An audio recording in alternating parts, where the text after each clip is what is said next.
اور اس جنازے پر یہ سے میسج دینے چاہیے، کیونکہ جمعے تو مبارک پر تو لوگ اس وقت آتے ہیں جب خطبہ شروع ہوتا ہے۔ ہم نے 3 منزلوں سے گزرا ہے، اور چونکہ مٹ بھی 3 ہی رہتے ہیں اور مرحومہ سے بھی ابھی 3 ہی سوال کیے جائیں گے، چونکہ تیمم کے بھی 3 ہی فرائض ہیں، غسل کے بھی 3 فرائض ہیں، اور 3 منزلوں سے ہم نے گزرنا ہے۔ منا خلقناکم پہلی منزل جس سے ہم پہلے گزر چکے، اسی مٹی سے پیدا کیا گیا، وفیہا نعیدکم، اور اسی مٹی میں دوبارہ لٹایا جائے گا۔ یہ منزل مرحومہ پر آ گئی ہے، ہم پر آنی ہے۔ وَمِنْهَا نُخْرِجُكُمْ تَارَةً أُخْرَى،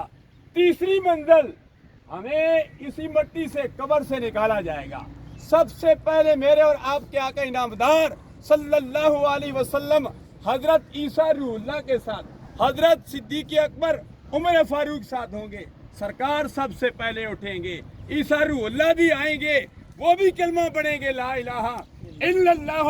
محمد الرسول اللہ صلی اللہ علیہ وسلم۔ سرکار کی ختم سرکار کے بعد کوئی نبی نہیں آ سکتا، نا خاتم النبیین لا نبی بعدی۔ الحمدللہ حضرت پیر میرے علی شاہ صاحب آستانہ عالیہ گولڈا شریف جید علماء کرام نے اسمبلی سے باہر ختم نبوت کا مسئلہ حل کیا، اور اسمبلی کے اندر 73 کا عین دے کر امام شاہ نورانی علیہ الرحمت جید علماء کرام نے ہمیں یہ اس قوم کو یہ میسج دیا کہ ختم نبوت پر ڈاکہ ڈالنے والے چاہے مرزا غلام احمد قادیانی ہو، کوئی بھی ہو، وہ سارے کے سارے کافر ہیں۔